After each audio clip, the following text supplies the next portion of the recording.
वंदितो सौ सिद्धे धूमचल मनोहरम गदिम पत्ते वोचामी समय पाह विणमो सुध केवली वनिता। कल दो बातों पे चर्चा हुई थी। एक वैचारिक सूक्ष्मता कहीं प्रमाद का रूप ना ले ले, इसको सावधान करने के पॉइंट ऑफ व्यू से बात कही थी कि भाई सत्कार्य की प्रेरणा सनातन परंपरा है। क्या बोला? सत्कार्य की प्रेरणा सनातन परंपरा है। यानी जब से ज्ञानी हुए हैं सबने एक ही काम किया, ज्ञान स्वभावी आत्मा की अनुभूति स्वयं के लिए और ज्ञान स्वभावी आत्मा का परिचय अन्य के लिए। ज्ञानियों को दो के अलावा तीसरे काम में रस होते ही नहीं। समझ में आया? क्या बोला? ज्ञान स्वभावी आत्मा का अनुभवन स्वयं के लिए और ज्ञान स्वभावी आत्मा का परिचय हो ये अन्य के लिए। तो ऐसा स्व और पर उनका कल्याण हो, यही भावना ज्ञानियों की हमेशा से रही है। सनातन परंपरा बोल रहा हूँ, कोई ऐसी नहीं कि आज की है, कि गुरुदेव ने ऐसा किया, कि टोडरमल जी ने ऐसा किया। अरे समंत्र भद्राचार्य ने भी यही किया, कुंदकुंद्राचार्य देव ने भी यही किया, अनंत सर्वज्ञ भगवंतों ने भी यही किया। उनसे पूछो और कोई काम करना है? बोले नहीं, और कोई काम नहीं। समझ में आया कि नहीं आया? दो ही बात है बस, ज्ञान स्वभावी आत्मा का अनुभवन और अन्य को परिचय उसका, इसके लिए सारी बात। तो इसी को कल थोड़ा बोला था कि वैचारिक सूक्ष्मता के चक्कर में कहीं परिचय ही हम अन्य को ना दें, कहना ही भूल जाएं, दुनिया भर की थकी हुई, पकी हुई, सड़ी हुई, गली हुई बातें कर लें, है ना, लेकिन चैतन्य की बात करने की इच्छा ना हो, चमक ना हो उसको करते हुए चेहरे पर, ये ठीक नहीं है। इसीलिए कल ये बात कही थी कि थोड़ा आप उस बात को समझते हुए चलें। आग्रह नहीं रखें लेकिन मनोभाव पूरा रखें। इन दो के बीच में समन्वय करके समीचीन एकांत का प्रस्तुत किया था। कल सबने कहा ही होगा घर पे थोड़ा बहुत इतना पौने घंटे आधे घंटे का प्रवचन इसी मुद्दे पर रहा था, है चर्चा तो की होगी। हाँ, दूसरे नंबर की बात पर्याप्त की थोड़ी चर्चा की थी, उसको भी एक लाइन में जोड़ दें। पर्याप्त होना ही पर्याप्त है। क्या बोला?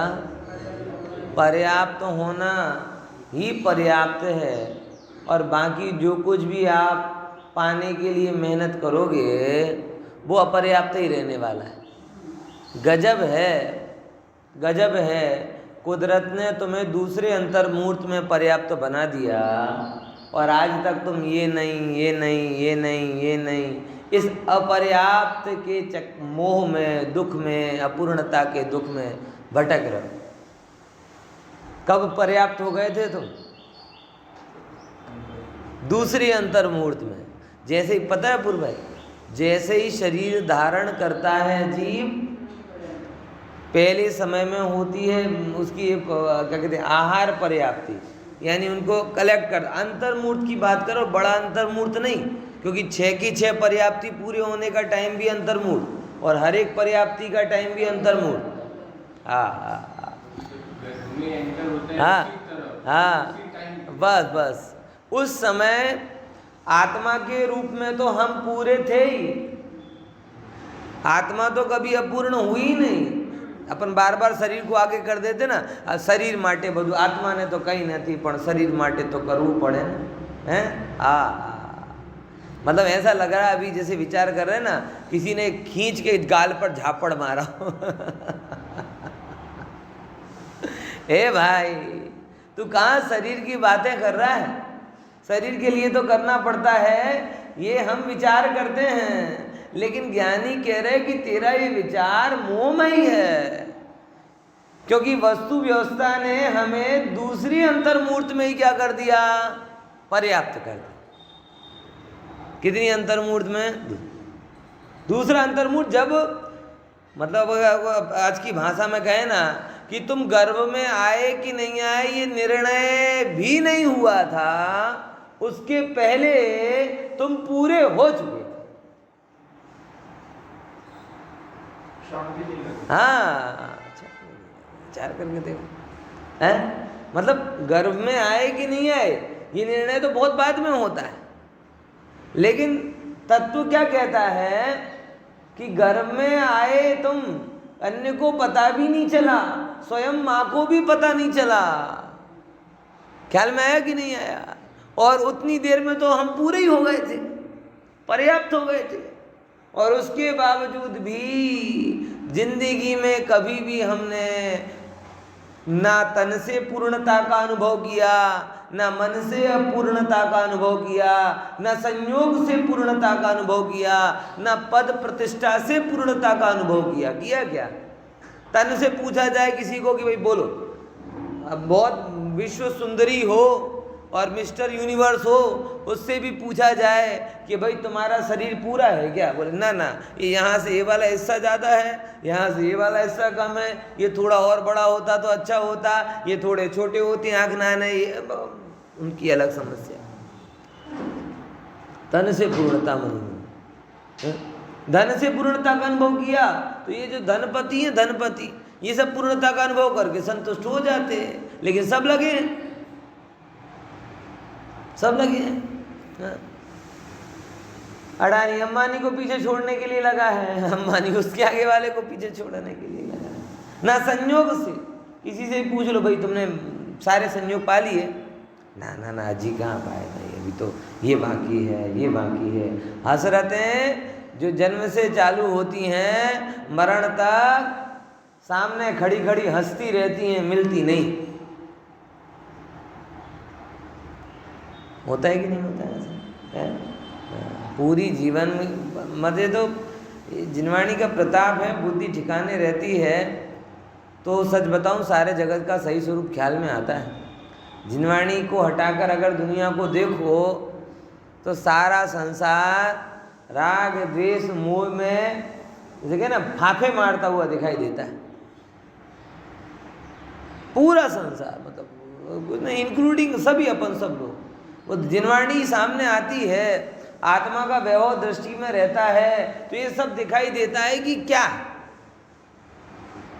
एक छोटी सी बात कहूँ, कल मेरे एक मित्र से बात करी ऐसे ही, मेरे एक सीनियर मित्र हैं, जब लॉकडाउन हुआ था, लॉकडाउन की थोड़ी बात चली, ऑफिस का कलीग है, तो बहुत अच्छे, प्रमोद जी नाम है उनका, जयपुर में ये PhD डॉक्टरेट है, वो संस्कृत के बहुत अच्छे विद्वान हैं।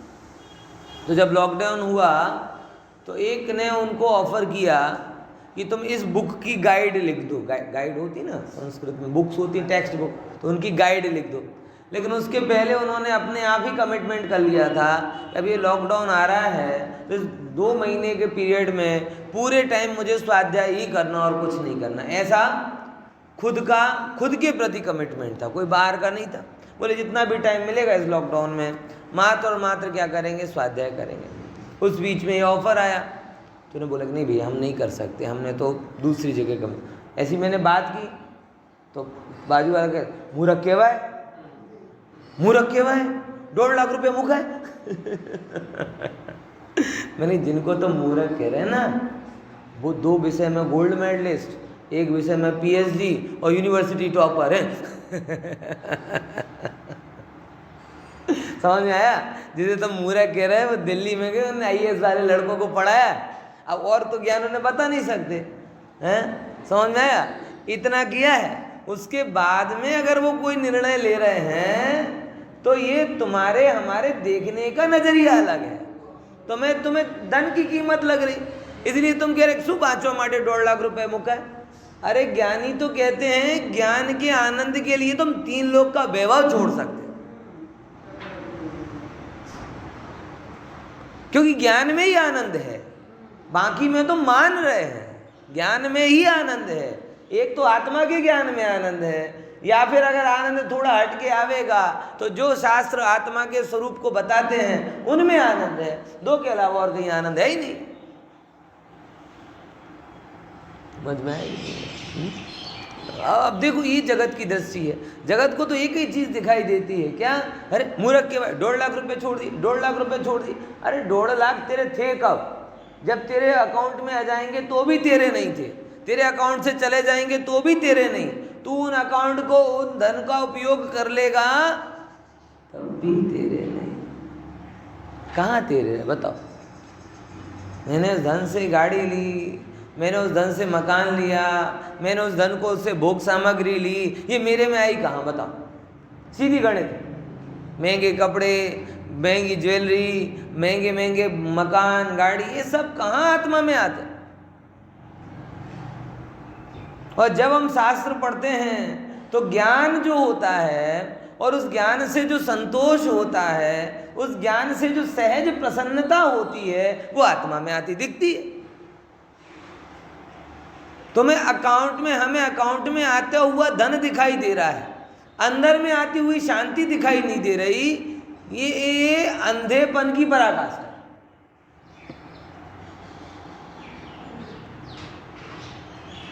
आई कि नहीं ये बात समझ? क्या बोल रहा? अकाउंट में आता हुआ धन दिखाई दे, अंदर में आती हुई शांति ना दिखाई दे, हे जी तू अंध हो गया है, अंध में भी अंध हो गया है।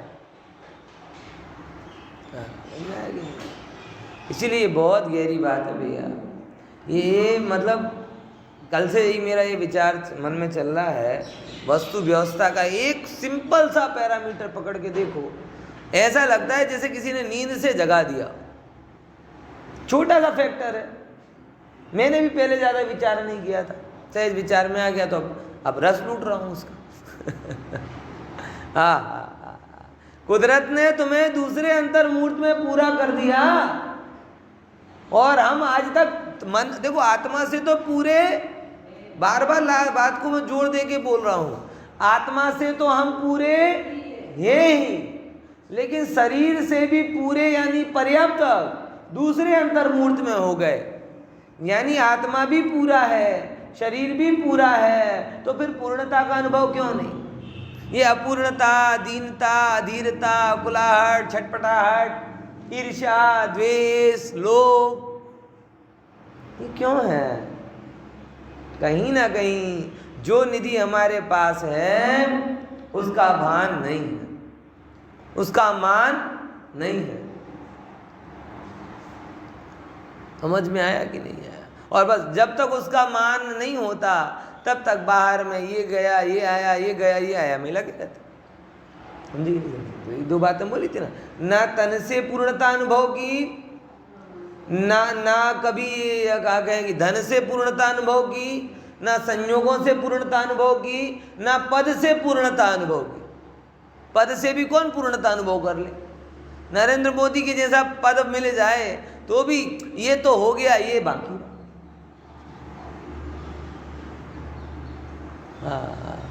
समझ में आया? इसीलिए प्रभु ये छोटी सी बात भी जीवन में लगा लो तो काफ़ी है कि आत्मा से तो हम पूर्ण थे ही, शरीर से भी पर्याप्त ही हैं। ये महान सौभाग्य है कि हम पर्याप्त हुए। लॉजिकल कारण है हमारे पास सुखी होने का। है असंख्यात पर्याय मनुष्य होकर के भी अपर्याप्त में चली गई, और ये पर्याय हमें प्राप्त हुई। इसमें जो पूर्णता है, जो तृप्तता है, उसको आत्म सन्मुखता में अगर कन्वर्ट कर देंगे तो निश्चित रूप से इस भव की नहीं, भवों की दरिद्रता खत्म हो जाएगी। एक बार पूर्ण प्रभु का आस्वादन हो जाए तो इस भव में तो पूर्णता रहती रहती। कल ही पीएच की समय को उसमें परमागम ऑनर्स की क्लास में तीसरी ढाल पे चर्चा कर रहे थे, सम्यक दर्शन की कैसी महिमा बताई कि ये इस भव में तो पूर्ण हो ही गया, अगले भवों में भी वो यहाँ नहीं जाएगा, यहाँ नहीं जाएगा, यहाँ रंजायमान नहीं होगा, वहाँ रंजायमान नहीं होगा। कितना अद्भुत दौलत राम जी ने वर्णन किया। बराबर ख्याल में आएगी नहीं है? 15, 16, 17वें नंबर की गाथा पे जो उसके पदों पर चर्चा की थी, ठीक है ना। लेकिन समय सार की दृष्टि तो और ही अलग है।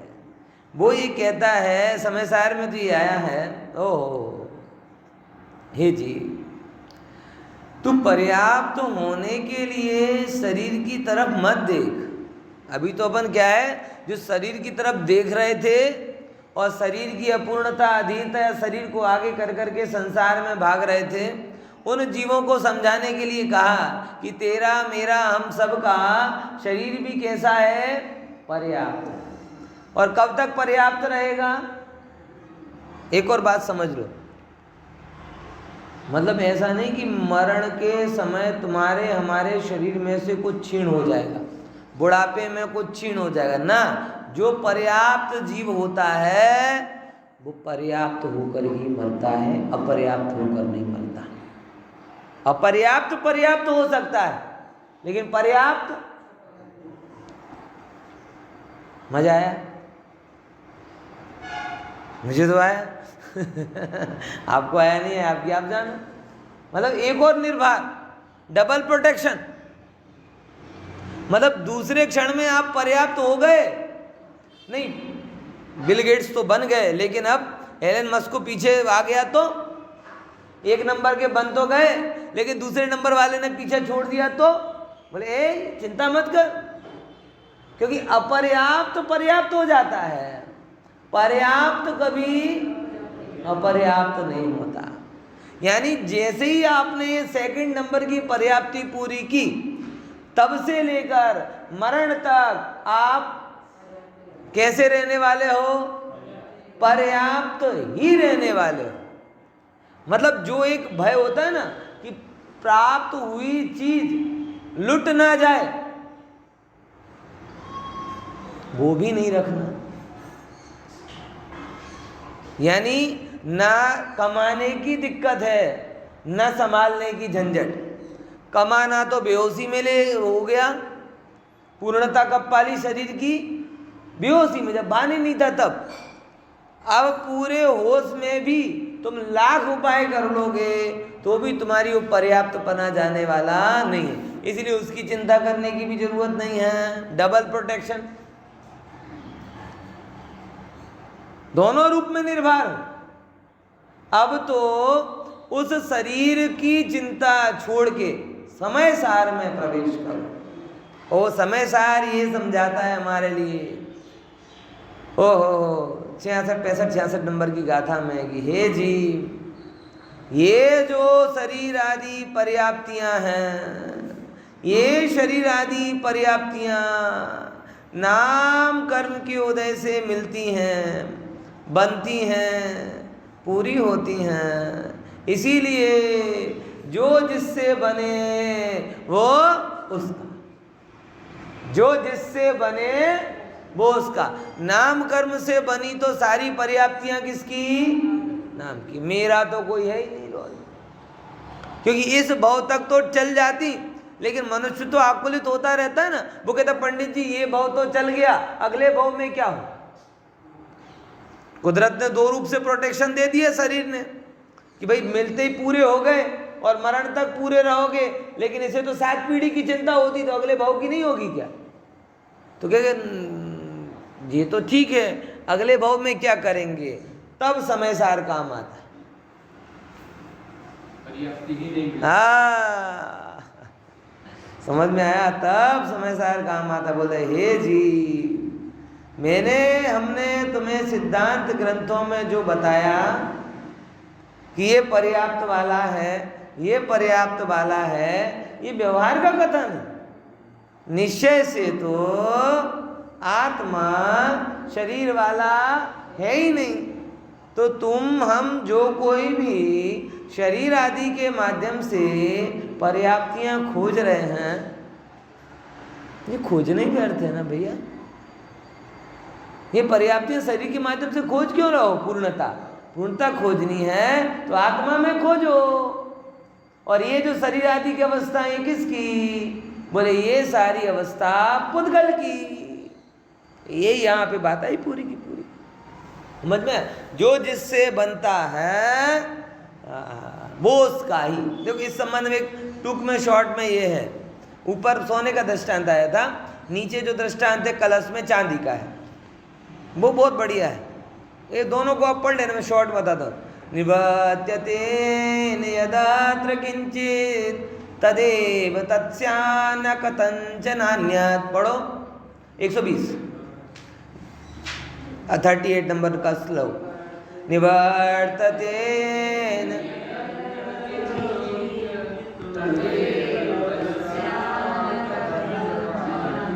रुक्मेण निवृत्तिमिहासि कोशं पश्यन्ति रुक्मं न कथंचनासिम्।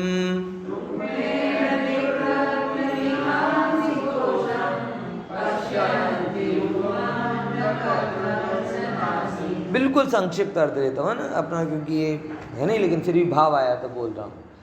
निवर्त्यते येन यदत्र किंचित, जे जेथी बने छे। निवृत्त्यते એટલે બને છે, किंचित कहीं पण जे जेनाथी बने छे। बेटा जो उसमें देखो, निर्वर्त्यते એટલે बने छे, येन એટલે जेना वडे, यद એટલે जे, अत्र किंचित અહીં કંઈ પણ, અહીં કંઈ પણ જે ભાવ જેનાથી બને છે, તદેવ તત્સ્યાત, એ ભાવ તદેવ એનો જ છે, ના કથંચ અન્યત, બીજા કોઈનો। શું કીધું સિદ્ધાંત દેખાયો? હા, સમજ્યું? આ બાજુ લખ્યું છે 120 પાના ઉપર। હા, નિર્વર્ત્યતે એટલે જે જેનાથી બને છે, અહીંયા જે કંઈ પણ બને છે, જેનાથી બને છે એ એનો જ, ના કથંચ અન્યત, બીજા કોઈનો નથી। ક્લિયર કહી દીધું। હવે દ્રષ્ટાંત, रुक्मेण निवृत्ति इह असी कोशम। असी कोशम એટલે म्यान, असी એટલે તલવાર, કોશ એટલે તલવારે મૂકવાની જગ્યા, તો તલવારે મૂકવાની જગ્યાને શું કહેવાય? म्यान। તો નિવૃત્તિમ, એ જે म्यानની રચના છે, નિવૃત્તિ એટલે રચના છે, શેનાથી બનેલા म्यानની? रुक्मेण એટલે ચાંદીથી। पहला राजा જેમ કે वो सब करते तो तब तलवार को रखने का म्यान भी किसका बनाते थे? चांदी का। तो चांदी के द्वारा अगर कोई तलवार रखने वाला म्यान बना हो तो पश्यन्ति रुक्मम, लोग किसको देखते हैं? चांदी को ही देख रहे हैं, ना अहिम એટલે तलवार को नहीं देख रहे। यानी अब यहाँ पे दृष्टांत कह दिया, दो चीजें बतानी थी ना, आत्मा और शरीर। तो आत्मा और शरीर में क्या बात आई? आत्मा है तलवार की भांति और शरीर किसकी भांति बोला? म्यान की भांति। अब अगर वो म्यान 80 कोस किसका बना है? चांदी का बना है, तो वो चांदी का ही है। समझ में आया? ऐसे ही आत्मा है ज्ञायक और वर्ण आदि है शरीर आदि, तो वो किससे बने? बोले पुद्गल से। तो शरीर किसका है? नाम कर्म का ही, मेरा है ही नहीं। और मेरा है नहीं, ये विचार ही अपने आप में अनंत आकुलता का समाधान करने वाला है। सब जगह आप कभी विचार करो, जंगल में, भयंकर जंगल आजकल तो रहे भी नहीं है ऐसे, पहले ऐसे जंगल होते थे जहाँ पर लुटेरे हों, हिंसक पशु हों, बराबर बहुत सारे लोग रहते हों। अब एक सेठ को जंगल में रुकना पड़े और एक साधु को जंगल में रुकना पड़े, कौन कंफर्ट है? कौन कंफर्ट? क्यों कंफर्ट?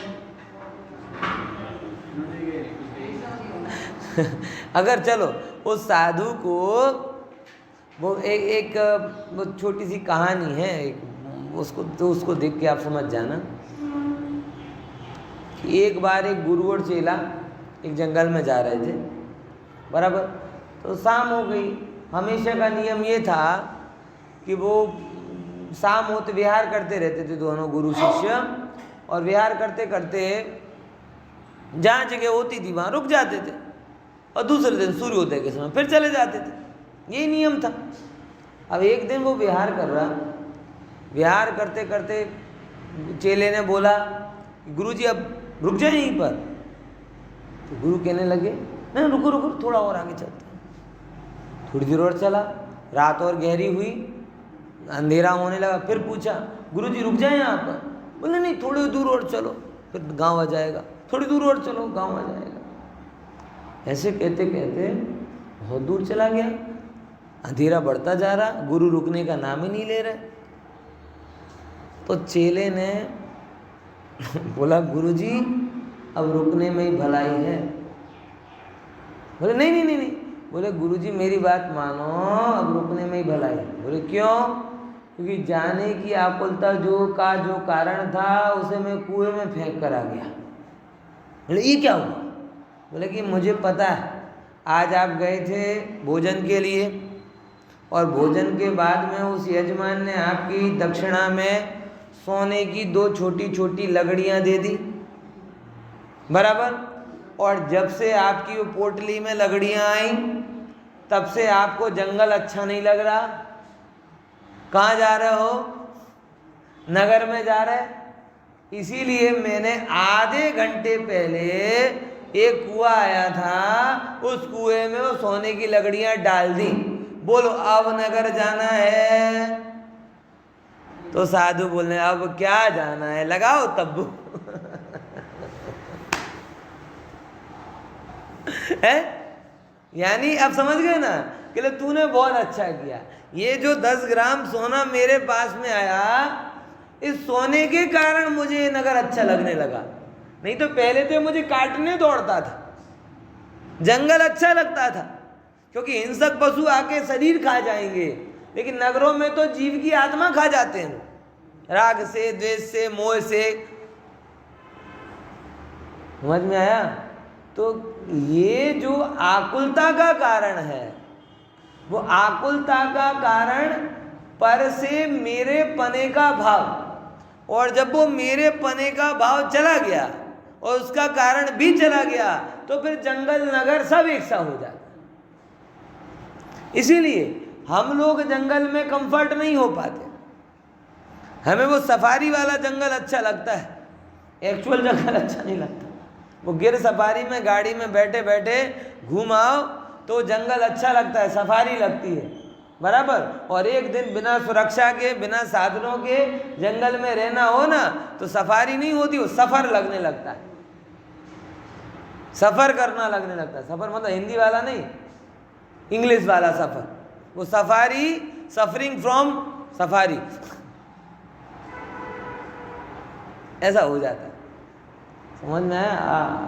बात ख्याल में आ गई ना कि हम लोगों ने पर के साथ जो जुड़ाव किया है, उस जुड़ाव से ही आकुलता, दुख, क्लेश है। और जब पर के साथ कोई जुड़ाव ही नहीं, शरीर के साथ भी जुड़ाव नहीं। पुराने समय के शास्त्रों में सैकड़ों ऐसे दृष्टांत आते हैं कि कोई साधु जंगल में भटक, मतलब जैन में नहीं, हिंदू में भी, बौद्ध में भी, सब में साधु ऐसे ही अलगारी जंगल में भटक रहे। जंगल में डाकू आया तो डाकू को उपदेश दे दिया, तुझे ले जाना हो तो ले जा, मेरे पास तो कुछ है नहीं, लेकिन एक चीज़ है जो तू ले नहीं जा सकता। उसको ज्ञान दिया, उनके तप के प्रभाव डाकू भी क्या बन गया? शिष्य बन गया। वलिया वाल्मीकि बन गया ना, अंगुलीमाल भी संत बन गया। ऐसे जैनों में भी बहुत दृष्टांत आते हैं। किसका प्रताप? ये ज्ञान का। गायक को जिसने अपना माना, उसने ये तलवार के कोश की भांति, सोने का हो, चांदी का हो, कुछ भी हो, क्या फर्क पड़ता है। जैसे ही कोई योद्धा रण में जाए तो म्यान देखता है कि तलवार देखता है? विचार करके देखो। कोई उसको बोले, जैसे आजकल की तलवार नहीं तो बूठी तलवार होती है, उनका म्यान दिखता बढ़िया वेलवेट वाला, लेकिन उनसे अगर आप सब्जी काटने जाओ ना तो सब्जी भी ना सुधरे, होती ना आजकल। और वही अलाउड है, बाकी तो धार वाली तो अलाउड भी नहीं है। बराबर ख्याल में है कि नहीं है? लेकिन ये विचार करो, जो ओरिजिनल युद्ध होते थे, तलवार से लड़े जाते थे जो युद्ध, उनमें जो योद्धा होता था वो किसको देखता था? लोहे के म्यान को, चांदी के म्यान को, सोने के म्यान को, रत्न जड़ित म्यान को, कि तलवार को? मोल करो तलवार का, पड़ी रहन दो म्यान। कहते हैं कबीर ने बोला, जाति न पूछो साधु की, पूछ लीजियो ज्ञान, और मोल करो तलवार का, पड़ी रहन दो म्यान। वैसे ही प्रभु, जो आत्मा संसार के युद्ध में जीतने के लिए निकला है, वो इन वर्णादि भावों से मई म्यान को देखता नहीं कि उसका समचित्रो संस्थान रूप सोने का म्यान है कि हुंडक संस्थान रूप लोहे का म्यान है। उसे तो इस म्यान से भिन्न क्या दिखाई देती है? सामयिक पाठ में भी आती ना एक लाइन ऐसी है, कहते ना, आती नहीं ले, याद आ रही किसी को लाइन? सामयिक पाठ में नीरव निर्जर प्रेम भाव सब, उसमें म्यान का शब्द है। हाँ, जो होती तलवार म्यान से, वह अनंत बल दो मुझको, ऐसे वहाँ पर समझ में आया? तो ये बात यहाँ पे। अगला उसके बाद में जो शब्द है कि आत्मा कैसा है, तो उसके लिए कथन बोलते हैं, वर्णादि सामग्र्यमिदं विदन्तु। बोलो, निर्माणमेकस्य हि पूद्गलस्य, ततोऽस्त्विदं पूद्गलमेव नात्मा, यतः सविज्ञानघनस्ततोऽन्यः। तो क्या कहते हैं? वर्णादि सामग्रीम इदम विदंतु निर्माणम एकस्य ही पुद्गलस्य। हे भाई, आचार्य भगवान कह रहे हैं कि ये जो वर्णादि सामग्री है, उसका एकमात्र रॉ मटेरियल बोल रहे हैं, यानी ये शरीर आदि है ना, शरीर आदि, इस शरीर आदि का एकमात्र रॉ मटेरियल पुद्गल द्रव्य है। निर्माण मेकस्य ही पुद्गलस्य, ये एकमात्र इसका जो रॉ मटेरियल है वो कौन है? पुद्गल। एकमात्र मटेरियल पुद्गल है। इसमें मतलब ये कह के ये बताना चाह रहा है कि मतलब ये गोल्ड प्लेटेड वस्तु भी नहीं है। कोई होता है ना, इसको आपसे इमिटेड गोल्ड प्लेटेड गोल्ड आता है, बराबर, कि जिसमें क्या कर दिया है, सोना नहीं हो लेकिन सोने का पानी चढ़ा हुआ। तो है वस्तु तो लोहे की, लेकिन क्या चढ़ा है उसके ऊपर? सोने का पानी। लेकिन यहाँ कह रहे कि शरीर में आत्मा का पानी भी नहीं चढ़ा, मतलब रत्ती भर तो उसमें पुद्गल के अलावा जीवत्व की सुगंध आ जाए। क्या गजब बात है। हम इसे मान रहे खरा सोना, और आचार्य भगवान कह रहे हैं कि सोना तो है नहीं, सोने का पानी नहीं इसके अंदर, सोने की गंध नहीं इसके अंदर। ये भाई, एक बार सोने में सुगंध आ सकती है, लेकिन जड़ में चैतन्यपना आ सकता नहीं। क्योंकि अब लौकिक में कहते हैं ना, सोने में सुगंध, सोने में बहुत बढ़िया काम हो जाए, क्या हो जाए? सोने में सुगंध मिल सकती है, लगभग लोग नहीं मिलते, लेकिन कर्म कहते हैं दोनों मिल भी जाए, क्योंकि सोना भी पुद्गल और गंध भी पुद्गल। तो गंध में, सोने रूपी पुद्गल में कोई गंध हो सकती नहीं, धर्म तो कहता है होती ही। सोने में गंध होती है, क्योंकि जिसमें रूप है उसमें रस भी है, उसमें गंध भी है, उसमें वर्ण भी है। स्पर्श रस गंध वर्ण चारों रहते हैं। तो हम आप पकड़ नहीं पाते उस सोने की गंध को, तो इसका ये मतलब नहीं कि सोने में गंध नहीं होती, सोने में भी गंध होती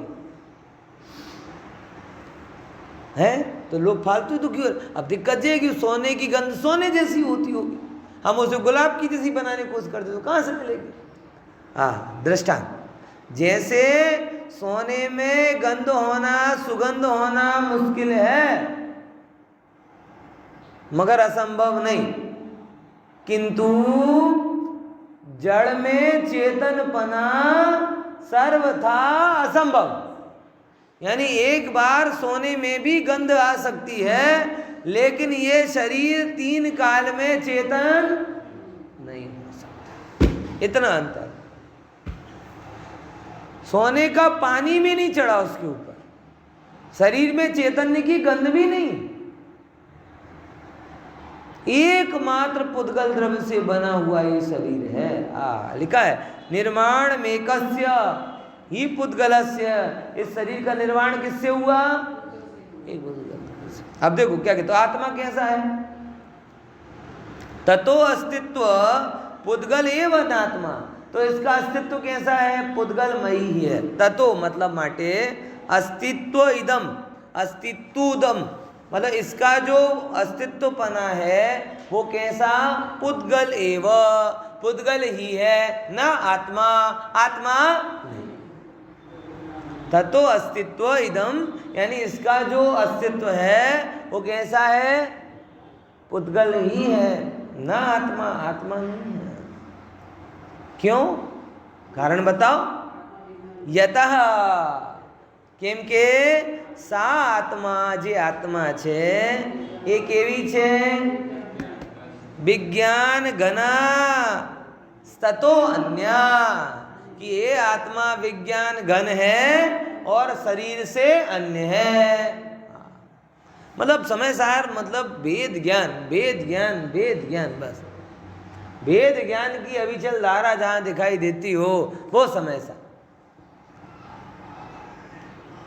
और एक्चुअल में एक बहुत बड़ी ही बात, हम राग के अभाव का उपाय करते हैं, लेकिन एक्चुअल में देखा जाए तो राग का अभाव करने वाली कोई ताकत ही हमारे अंदर में नहीं। हमें तो आत्मा में जमना, आत्मा में जमने के फलस्वरूप रागादि का अभाव सहज होता है। हम उपाय उल्टा कर रहे, हम शरीर सुखा रहे, हम राग का अभाव करने की बात कर रहे, हम संयोग बदलने की बात, जहां तुम कुछ नहीं कर सकते हो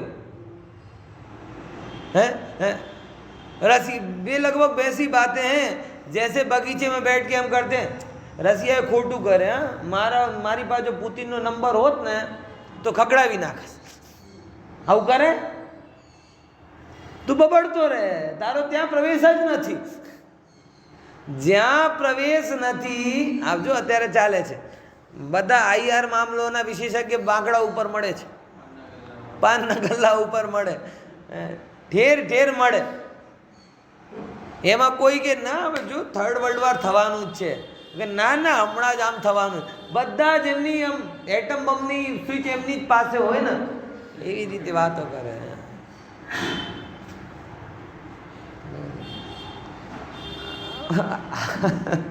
सुनने के सिवा क्या कर सकते हैं बताओ। फिर फ्रीडम ऑफ एक्सप्रेशन, ठीक है भैया करो, एक्सप्रेस करो, तुम्हारी फ्रीडम, उसमें कोई क्या कर सकता। लेकिन मुद्दे की बात है कि जहाँ तुम्हारा प्रवेश नहीं, रसिया और उसके मामलों में तुम्हारा प्रवेश नहीं है और तुम उसके नीति निर्धारण का काम करते हो, तो जैसे जगत में वो हास्य का पात्र बनता है, एक्शन उसका कोई फलीभूत नहीं। दृष्टांत सिद्धांत भाई, आत्मा की बात तो और एक्स्ट्रा होती है कि एक बार तेरी बात पुतिन सुन भी ले और तेरे अनुसार शायद वो कर भी दे, शायद अब्जों में एक पॉसिबिलिटी है, लेकिन ये चैतन्य नायक भगवान आत्मा के सिवाय इस शरीर के राज्य में तेरा रत्ती भर आज तक चला नहीं, चलता नहीं और चलेगा भी। अब तुझे बबड़ना हो, बोलना हो, कर्म बांधना हो बांध ले, नहीं बांधना हो ये जानकर आत्मा में जम जा, जो कुछ करना है तो कर, लेकिन वस्तु व्यवस्था तो अनधिकृत विचार करना ही पाप है। दुख का कारण बुरा कार्य ही पाप है, बराबर। तो हिंसा ही दुख का कारण है, झूठ बोलना ही दुख का कारण है। ये जो वस्तु व्यवस्था बदल नहीं सकती उसको बदलने का भाव ये दुख का कारण नहीं है क्या? और अगर दुख का कारण है तो क्या ये पाप नहीं है क्या? मैं ये पूछ रहा हूं। हार्दिक ख्याल में आ रहा है? बाल बोध में पढ़ी होगी ना परिभाषा, पाप किसे कहते हैं? दुखनु कारण बुरु कार्य ए पाप છે। એમાં એક વિશેષણ આપ્યું છે દુઃખનું કારણ। જ્યારે દુઃખના કારણની આપણે વાત કરીએ ત્યારે આપણે એમ આવે કે કોઈને માર્યો, મારીને નરકમાં ગયા, હા હિંસા દુઃખનું કારણ છે। झूठ बोला, झूठ बोल के नरक में गए, झूठ बोलना दुख का कारण। सब ऐसे ही हमारे दिमाग में फिक्स होता है। वो सुकुमाल मुनि की कहानी में भी आता है ना कि 5 पाप करने वाले पापी दिखाई दिए, एक की जीभ काट रहे थे, एक को फांसी दे रहे थे। तो हमें तब तो लगता है कि हिंसा, झूठ, चोरी, कुसील, परिग्रह से दुख हुआ, लेकिन वस्तु व्यवस्था के विरुद्ध विचार से हूं निरंतर दुखी हूं, अगले भाव में नहीं, अभी अभी। शरीर मेरा होता नहीं, मैं उसे अपना बनाने में लगा हुआ हूं, दुख का कारण। दुनिया अपने हिसाब से चलती नहीं, जबरदस्ती उसे अपने हिसाब से चलाने की कोशिश कर रहा हूं, दुख का कारण। भोग कभी मेरे अनुसार होते नहीं, उनको मैं इकट्ठा करने की कोशिश कर रहा हूं, दुख का कारण।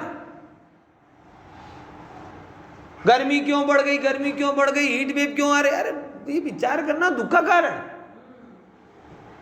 कुछ बदल सकते हो और बस विचार करके दुखी हो रहे हो।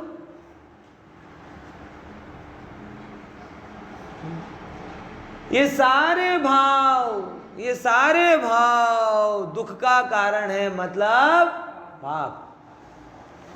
अब ये चीज क्या है, बाल बोध में नहीं सिखा सकते। थोड़ा बच्चों को तो वही सिखाएंगे ना, हिंसा में नरक में जाओगे, लेकिन ज्ञानी को तो ये दिख रहा है कि दुख का कारण हिंसा नहीं, भाव हिंसा है।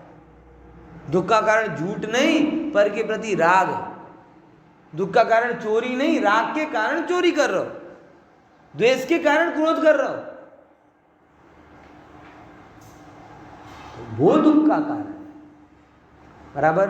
अब ज्ञानी कह रहे हो ये शरीर आदि भाव जो मेरे से भिन्न है, वो सारे के सारे भाव जुदा, भिन्न भिन्न भिन्न भिन्न, चैतन्य से भिन्न, चैतन्य से भिन्न, चैतन्य से भिन्न, और जड़ से अभिन्न, जड़ से अभिन्न, जड़ से अभिन्न। इसीलिए पर में मैं पड़ता नहीं, और अगर अपने को छोड़कर पर में जाऊंगा तो दुखी होऊंगा, और मुझे दुखी होने में कोई इंटरेस्ट, बराबर।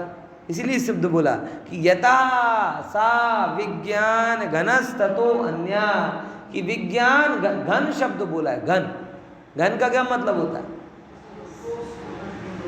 गजब बात है। એટલે પોચું પોચું જ્ઞાન વાળો નથી, પોચું પોચું એટલે એમાં જ્ઞાન વચ્ચે પોચું અને સઘનમાં શું ફેર હોય? આ હોય ને આ ઘન નથી, પોચું પોચું, આમ વાળો તો વળી જાય, ઘન નથી આ। એટલે થોડાક જોર લગાવો તો મુड़ જાય। क्यों मुड़ी? लोहा तो था लेकिन घन नहीं था, मुड़ जाता। और अगर वो एक जो होता ना हैमर, हथौड़ा, वो हथौड़ा हो, या कोई वो जो बांट बोलते हैं, बांट होता था ना किराने में, होते हैं बांटी बोलते ना, बांट, वो अब उसको अब मोड़ो, क्यों? घन है। जिनेंद्र भगवान की प्रतिमा जिन बच्चों ने ली होगी बेटा, उठाई थी, कैसा लगता, देखकर कितना लगता, कितना वजन होगा, थोड़ा सा होगा, थोड़ी सी 10 इंच की प्रतिमा, 8 इंच की प्रतिमा, लेकिन थोड़ी सावधानी के बिना उठा लो तो कमर दुख जाएगी। क्यों? प्रतिमा का वजन ज़्यादा होता है। वजन क्यों ज़्यादा होता है? घन। घन का मतलब क्या हुआ कि उसके एक एक प्रदेश में किसी दूसरी वस्तु के लिए स्थान, ये घनता। प्रतिमा घन है, वजनदार है, क्योंकि उसका प्रदेश प्रदेश उस धातु से भर, इसीलिए वो मूर्ति नहीं। और दूसरे नंबर की बात, जैन धर्म में पोची पोची प्रतिमा पूजनीय भी नहीं। कोई प्रतिमा बनाए, लकड़ी की प्रतिमा नहीं चलेगी, प्लास्टिक की प्रतिमा, 2 ही प्रतिमा चलती है, पता है आपको? 3 अगर मान के चलें, थोड़ा चलो, 3 वस्तुओं की प्रतिमा बन सकती है। कौन कौन सी? आरस की, धातु की और रत्न की। रत्न की कौन कौन सी 3? आरस की, धातुओं की और रत्न। क्यों साहब? बाकी सब मिलावटी होती, कुदरती रूप से नहीं होती, और जिसमें मिलावट की जाए उसमें मतलब सघनता पर प्रश्न चिन्ह होता है। और आरस की प्रतिमा भी मैं आपको बता दूं, मैंने एक बार और पहले भी बताया था, फिर से बता रहा हूँ। मैं इस बार गया था, शायद मैंने फ़ोटो भी निकाली थी उसकी, अब वो पड़ी होगी तो मैं बता दूंगा आपको, कि हमारे सिलवानी में मंदिर बना है डबल बेड, 18-18 फीट की 3 प्रतिमा बराबर, और एक पत्थर बाहर पड़ा है जो आजकल सोफा सेट के रूप में यूज होता है। वो कैसा था? 18-18 फीट की 3 प्रतिमाएं हैं। वो सब प्रतिमाएं विराजमान होने के लिए आई थी। 2 प्रतिमा बन गई। एक की जब वो उकेरने गए ना, तो बीच में एक सांध दिखाई दी, छोटी सी सांध थी, लेकिन जैसे ही वो मूर्तिकार की नजर उस पर दिखाई दी, अरे ये सांध है, बोले ये प्रतिमा नहीं बन पाएगी। सेम उसके ही जैसे 2 पत्थर वो पूजनीय हो गए, तीसरे पत्थर को बुलवाना पड़ा, लेकिन एक पत्थर में थोड़ी सी सांध थी। वो पता, वो पत्थर 22 लाख रुपए का आया था। कितने का? 22 लाख रुपए का पत्थर आया था। सब विचार करके ही लाए थे, लेकिन अब बनाते बनाते निकल आई, अब होगा कुछ उसमें गड़बड़ी। 22 लाख का पत्थर है, बाहर पत्थर के जैसा पड़ा। प्रतिमा ऐसे ही 20-22 लाख पत्थर के लगे, और 15-16 लाख रुपया करीब मूर्तिकार ने उसको फाइनल ओके आता, वहाँ से रॉ मटेरियल रूप में कट करके आता है, फिर धीरे धीरे उसमें शेप दिया जाता है। ऐसा भी होता है। बड़ी प्रतिमा है ना, तो एक साथ बना के नहीं लाते, टूट जाए, स्क्रैच आ जाए, इसलिए वहीं पर बनाते हैं। एक सांध के कारण जो पत्थर परमात्मा के रूप में पूजनीयता को प्राप्त होने वाला था, आज वो बाहर पड़ा है। आज भी सिलवानी के मंदिर क्या हुआ? घनपने का अभाव। किसका अभाव हो गया? घनत्व चला गया। एक सांध आई। अब अगर अमृतचंद्राचार्य कह रहे हैं सिद्धांत, अब अगर अमृतचंद्राचार्य कह रहे हैं कि आत्मा विज्ञान घन वाला है, तो इसका मतलब ये है कि इसकी एक भी पर्याय की, एक भी अवस्था में राग आदि का, वर्ण आदि का प्रवेश नहीं। और अगर राग आदि वर्ण आदि का प्रवेश हो जाए तो वह आत्मा परमात्मा ना बन पाए। जैसे वो पत्थर बाहर पड़ा, एक सांध ने अपनी बाधा में उसका फ्यूचर बिगाड़ दिया। हाँ, ऐसे ही प्रभु, जैसे पत्थर की एक सांध थी ना, उससे परम, ऐसे तुम्हारे हमारे अंदर में भी एक कचास रह जाएगी तो अपना भाव बिगड़े। इसलिए निर्णय करो, मैं विज्ञान घन स्वभाव वाला ही विशेष चर्चा करता हूं।